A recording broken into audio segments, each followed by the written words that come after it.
सामाजिक संशोधनाचा अर्थ आज आपण पाहणार आहोत. आपल्याला माहिती आहे संशोधन हा शब्द आपण जवळपास आपल्या शाळेमध्ये इयत्ता 8वीमध्ये असल्यापासून ऐकलेला आहे. आपण अनेक त्यावेळेससुद्धा सिद्धांतांचा अभ्यास केलेला आहे. जसं 8वीमध्ये आपण रसायनशास्त्र, भौतिकशास्त्र आणि जीवशास्त्र या विज्ञानांचा अभ्यास केलेला आहे. तसंच या विज्ञानाचा अभ्यास केला आपण आणि आपल्याला तिथं काही प्रयोगही असलेले पाहिलेले आहेत. आपण वाफेचं इंजिनाचा शोध पाहिलेला आहे आपण, आहे की नाही.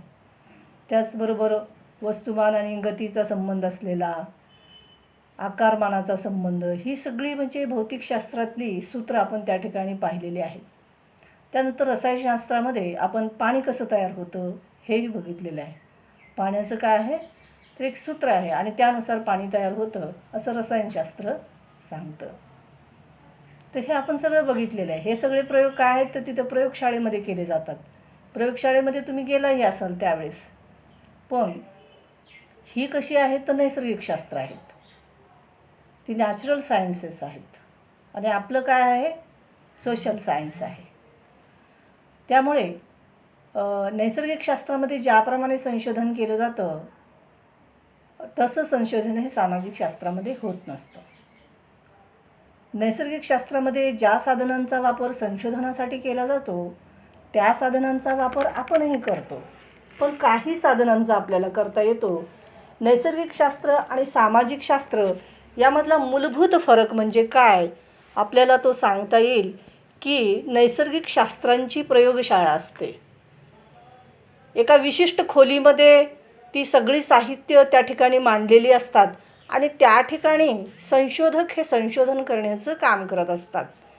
परंतु सामाजिक शास्त्रामध्ये अशी कोणतीही प्रयोगशाळा नसते, कारण नैसर्गिक शास्त्रामध्ये ज्याच्यावर प्रयोग केले जातात त्या सगळ्या निर्जीव वस्तू असतात.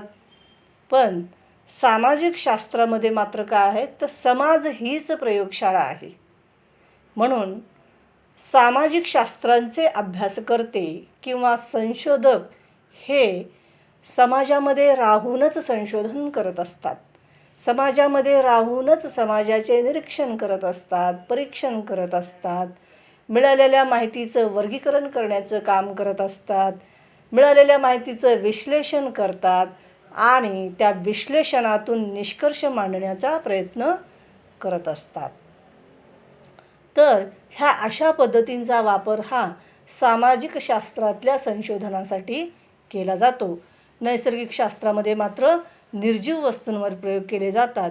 हा आपल्याला मूलभूत फरक नैसर्गिक शास्त्रातला आणि सामाजिक शास्त्रातला लक्षात येण्यासाठी मदत होत असते. आपल्याला माहिती आहे की माणूस कसा आहे, जिज्ञासू आहे. त्याला नेहमीच निसर्गाचं कुतूहल वाटतं. तो नवीन नवीन गोष्टी जाणून घेण्याचा काय आहे मानवाला नाद आहे आणि म्हणून सतत तो काही ना काही नवीन गोष्टी शोधत असतो. आज आपण असं म्हणतो की विज्ञानाने खूप काही शोधलेले आहेत.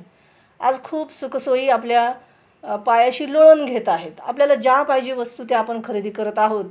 पण याचा अर्थ असा होत नाही की आता संशोधन थांबलेलं आहे. आता संशोधनाची काय गरज आहे असा आपण विचार करतोय का, किंवा संशोधक असे विचार करतात का? नाही. आज कितीही भौतिक वस्तू आपल्याला उपभोगायला मिळतात. आज प्रत्येक सुख आहे आपल्याजवळ. जी पाहिजे ती वस्तू आपल्याला मशिनांच्या माध्यमातून प्राप्त होत आहे. विजेचा शोध लागल्यामुळे आपल्या कितीतरी काम किंवा आपले कष्ट कितीतरी कमी झालेले आहेत. मोटारींचा शोध लागला त्यामुळे काय झालं तर आपल्या दळणवळणाचं खूप काही सुविधा निर्माण झालेल्या आहेत, सोयीचं झालेलं आहे दळणवळण. आणि अशी एकच गोष्ट नाही तर अशा अनेक गोष्टी आपल्याला नैसर्गिक शास्त्रातल्या संशोधनाच्या संदर्भात सांगता येतील. आता हे सगळं नैसर्गिक ही सगळी नैसर्गिक संशोधने आहेत आणि जी आपल्याला भौतिक सुखाची प्राप्ती करून देत असतात. पण ती कधीच ते थांबत नसतं.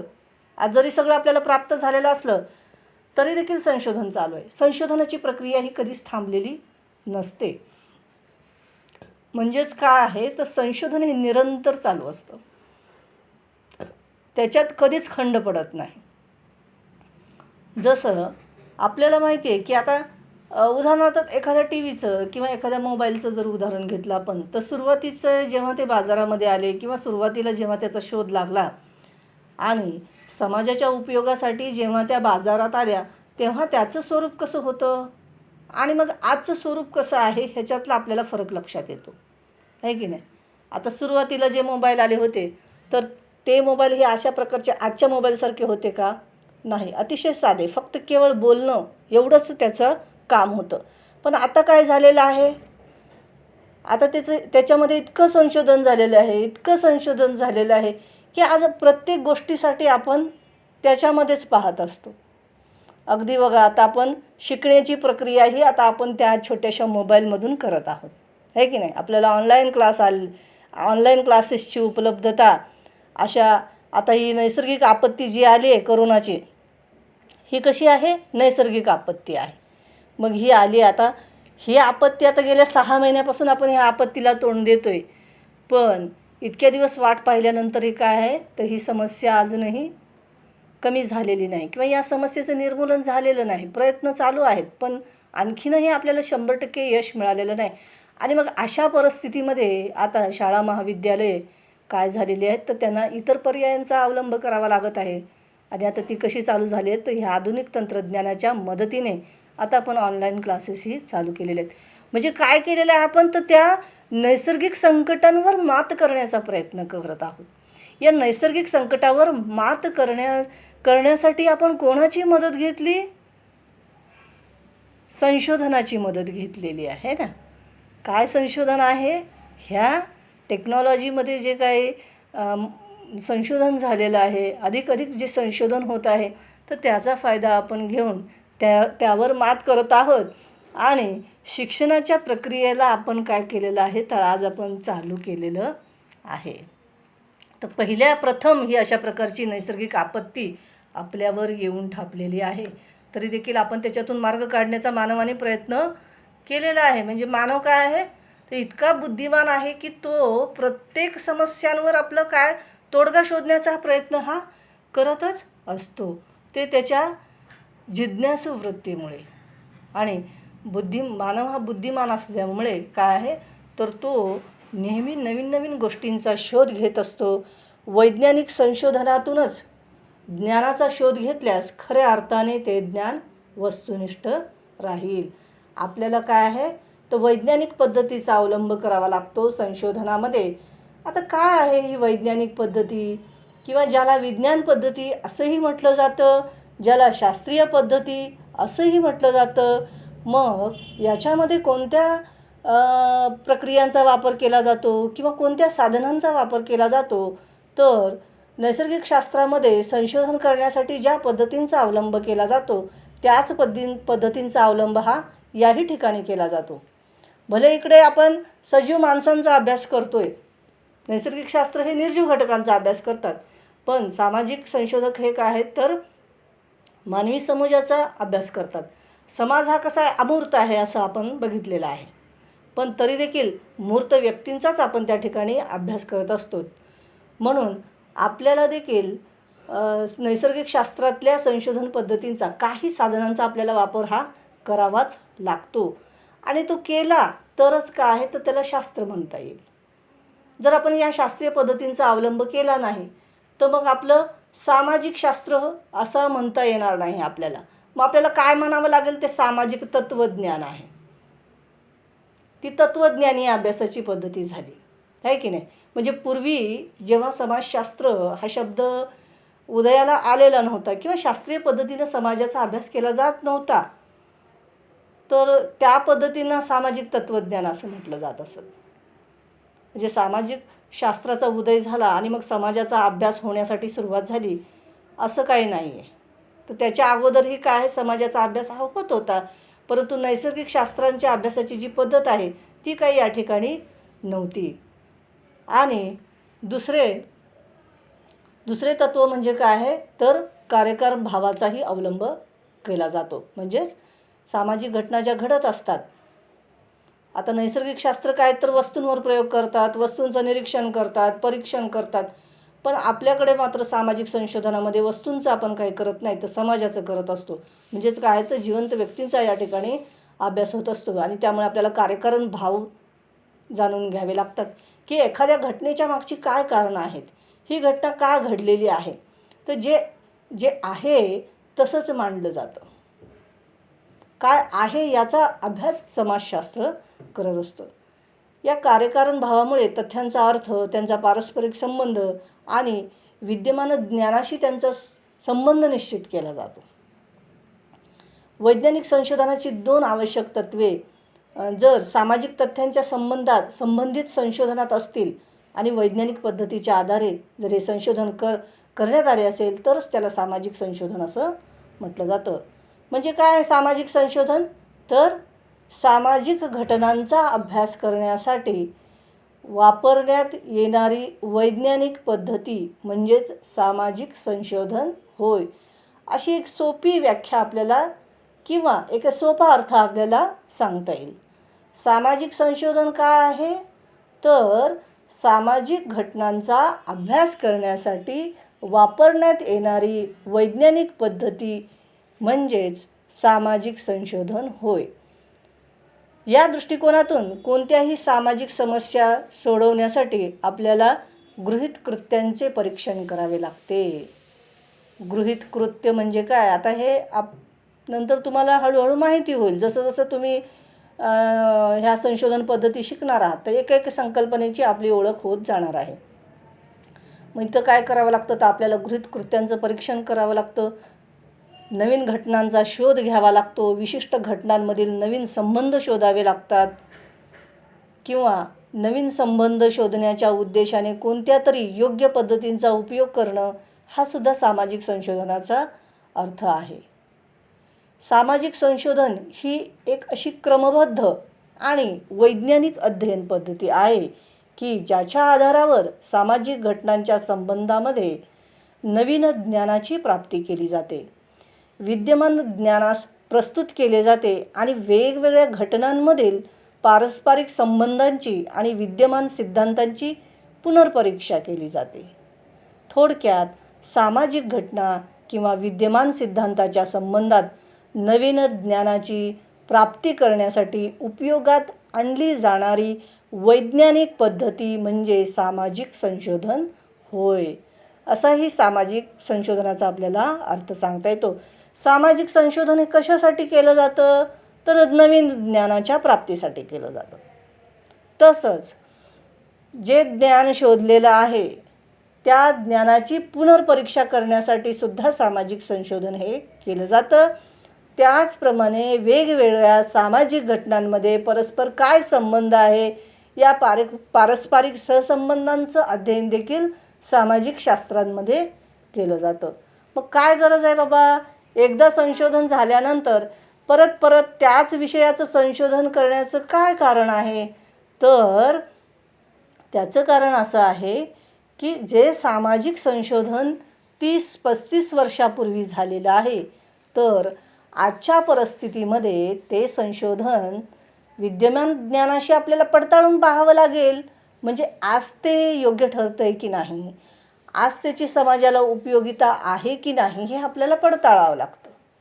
अन्यथा काय होईल, आपण जर जे जुनं संशोधन आहे, जुने सिद्धांत आहेत, त्याचाच आपण अभ्यास करायला लागलो, जरी त्याची समाजाला प्रचिती येत नसली, तर अशा गोष्टींचा किंवा अशा घटनांचा, सिद्धांतांचा अभ्यास करून समाजाला काहीच उपयोग होणार नाही, है ना.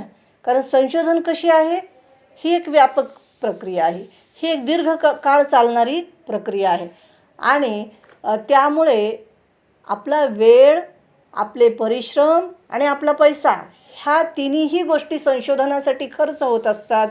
आणि त्यामुळे संशोधन करत असताना आपल्याला जे संशोधन आपण करणार आहोत किंवा जे अगोदर झालेलं आहे, तर त्याची उपयोगिता आपल्याला तपासावी लागते. आजच्या वर्तमान परिस्थितीमध्ये ते योग्य आहे की नाही याची आपल्याला काय करावी लागते, परीक्षा घ्यावी लागते. आणि त्यामुळे काय होतं, तर आपले सिद्धांत हे अपडेट होत असतात, है ना. अपडेट होणं खूप गरजेचं असतं. जे ज्ञान अपडेट होत असतं ते टिकून राहतं. आता हे पुन्हा पुन्हा संशोधन का करायचं, तर कसं आहे, समाज कसा आहे, परिवर्तनशील आहे. परिवर्तन हा निसर्गाचा नियम आहे. परिवर्तन तर होणारच आहे. परिवर्तनाची प्रक्रिया ही कधीच थांबत नसते. आपण त्याला कितीही थांबवावं म्हटलं तर ते शक्य नाही. परिवर्तन हे होणारच आहेत. आता सध्याच्या परिस्थिती जर आपण उदाहरण घेतलं तर एक 4-5 महिन्यामध्ये कितीतरी सामाजिक परिवर्तन झालेलं आहे. ज्या गोष्टी पूर्वी कधी आपण ऐकल्या नव्हत्या, बघितल्या नव्हत्या किंवा ज्या गोष्टीची कधी आपण भविष्याबद्दलची कल्पनाही केली नव्हती, तर अशा गोष्टींना आपण आज सामोरे जात आहोत, आहे की नाही. म्हणजे कितीतरी परिवर्तन घडलेलं आहे. आणि म्हणून या 1-2 महिन्यांच्या काळामध्ये परिवर्तनाचा अभ्यास हा प्रत्येक क्षेत्रामध्ये खूप, म्हणजे सामाजिक शास्त्रामध्ये खूप मोठ्या प्रमाणावर होत आहेत. त्याच्यावर पूर्ण 2-3 महिन्यापासून आज आपल्याला विविध प्रकारचे ऑनलाईन सेमिनार होत आहे, ज्याला वेबिनार असं म्हटलं जातं. वेगवेगळ्या कार्यक्रमांचं आढावा या सध्याच्या परिस्थितीवरून घेतलं जातं. म्हणजे हेही काय एक प्रकारचं संशोधन आहे. करोनाचा जो प्रादुर्भाव झालेला आहे तर याचा समाजावर काय परिणाम होत आहे, आर्थिक घटकावर काय परिणाम होतो आहे, राजकीय घटकांवर काय परिणाम होतो आहे, सामाजिक घटकांवर काय परिणाम होतो, शैक्षणिक घटकांवर काय परिणाम होतो, यावर आज मोठ्या प्रमाणामध्ये संशोधन चालू असलेलं आपल्याला दिसून येतं. म्हणजेच मग हे सगळ्या गोष्टी कशासाठी चालू आहेत? लोकांना कामधंदे नाहीत का? तर नाही. या परिस्थितीचा अभ्यास केल्यानंतरच मग आपल्याला त्याची कारणं शोधता येतात. आणि जेव्हा आपण एखाद्या समस्येची कारणं शोधतो तेव्हाच तर मग आपल्याला उपाय शोधता येतील. जर आपण एखाद्या घटनेच्या मागच्या कारणं नाही शोधली तर आपल्याला उपायही सांगता येणार नाही. आणि त्यामुळं काय होईल, तर आपल्याला त्या सामाजिक परिस्थितीवर नियंत्रण करता येणं शक्य होणार नाही. तर ही आपली संशोधनाची अशी उद्दिष्ट आहेत. आणि त्यामुळे काय, तर संशोधन आपल्याला हे करावंच लागतं, करतच असतात. आणि ही जबाबदारी कोणाची आहे, तर सामाजिक शास्त्रांच्या अभ्यासकांची आहे. या विश्लेषणावरून हे स्पष्ट होते की सामाजिक संशोधन वैज्ञानिक नियमानुसार अशा मानवी क्रियांकडे संकेत करते की ज्याद्वारे सामाजिक जीवनाच्या संबंधात आपल्या ज्ञानाची वृद्धी होणे शक्य असते. तसेच अनेक घटना आणि त्यांच्या कारणांच्या संबंधात आपणास वैज्ञानिक बोध होतो. आता एकदा का आपण निसर्गातल्या सामाजिक घटनांकडे वैज्ञानिक पद्धतीने पाहायला शिकलोत की काय होईल, हळूहळू आपल्याला सवय लागेल तशी. त्याचबरोबर त्या घटना आणि त्यांच्या कारणामध्ये आढळून येणाऱ्या पारस्परिक संबंधांच्या संदर्भात आपल्याला नवीन नवीन माहिती प्राप्त होते. जेव्हा आपण एखाद्या नवीन विषयावर चिंतन मंथन करतो तेव्हा काय होतं, तर आपल्याला नवीन नवीन विचारसुद्धा सुचत असतात. सामाजिक संशोधन ही ज्ञानप्राप्तीची एक पद्धती आहे. म्हणजे काय आहे, संशोधन हे ज्ञानप्राप्तीसाठी सुद्धा केलं जातं.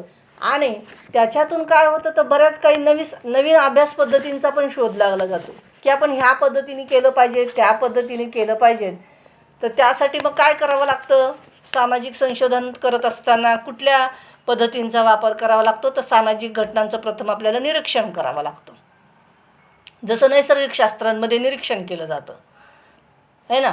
जसं आपण बघितलं न्यूटनचा आपण शोध बघितले, 1-2 शोध जर पाहिले. न्यूटनचा पहिला शोध काय आहे, तर त्याने गुरुत्वाकर्षणाचा नियम मांडला. गुरुत्वाकर्षणाचा नियम कसा सुचला त्याला, तो काय बसला होता का एखाद्या प्रयोगशाळेमध्ये जाऊन, की एखादी वस्तू वर फेकलेली, आभाळाकडे फेकलेली, आभाळाच्या दिशेने फेकलेली, ती खाली काय येते याचा विचार कधी पडतो का आम्हाला? नाही पडत. तो विचार कोणाला पडतो, हे असं का, ते तसं का. तर ज्याची संशोधनाची प्रवृत्ती आहे अशा लोकांनाच प्रश्न पडतात. आणि मग त्या प्रश्नाच्या उत्तरासाठी ते काय करत असतात, सारखे चिंतन करतात, मंथन करतात, त्या कारणांचा शोध घेण्याचा प्रयत्न करतात आणि त्यातूनच मग शोध लागले जातात. आता न्यूटनचा हा जो गुरुत्वाकर्षणाचा सिद्धांत आहे किंवा त्याने जो मांडलेला नियम आहे तो कसा आहे, तर अचानक लागलेला शोध आहे. त्याने काय असं 1-2 वर्ष 10 वर्ष असं काय त्याच्यामध्ये संशोधन केलं असं काही नाही. तो नैसर्गिक शास्त्रातला अचानक लागलेला शोध आहे. त्यानंतर त्याचा आणखीन एक शोध आहे न्यूटनचा, क्रिया आणि प्रतिक्रियाचा सिद्धांत आहे की एखादी वस्तू जितक्या वेगाने आपण फेकतो त्याच वेगाने ती परत आपल्याकडे येते. हा एक शोध त्याने मांडलेला आहे. आणि त्याचा जो क्रिया आणि प्रतिक्रियाचा सिद्धांत आहे, ॲक्शन अँड रिॲक्शन थेअरी म्हटलं जातं ज्याला, तर त्याला आम्ही सामाजिक शास्त्रामध्ये सुद्धा आज उपयोगात आणत आहोत. आता एखादी वस्तू फेकल्यानंतर तुम्ही ज्या गतीनं ती वस्तू फेकता तर त्याच गतीने ती तुमच्याकडे येते. आता कशी येते याचा प्रयोग करायचा आहे का तुम्हाला? तर एक साधी गोष्ट आहे. तुमच्या हातामधली कुठलीही एक वस्तू, जर आपण एक चेंडू घेतला हातामध्ये, बॉल जर हातामध्ये घेतला, तर काय दिसून येईल तुम्हाला? तुम्ही त्या बॉलला किती गतीने फेकता, कोणत्या गतीने फेकता, तो तितक्याच गतीनं तुमच्याकडे येईल. किंवा जर तो आपण जमिनीवर आपटताना बॉल तो कोणत्या गतीने आपटतोय तितक्याच गतीनं तो वर आलेला, उफाळून आलेला आपल्याला दिसतो.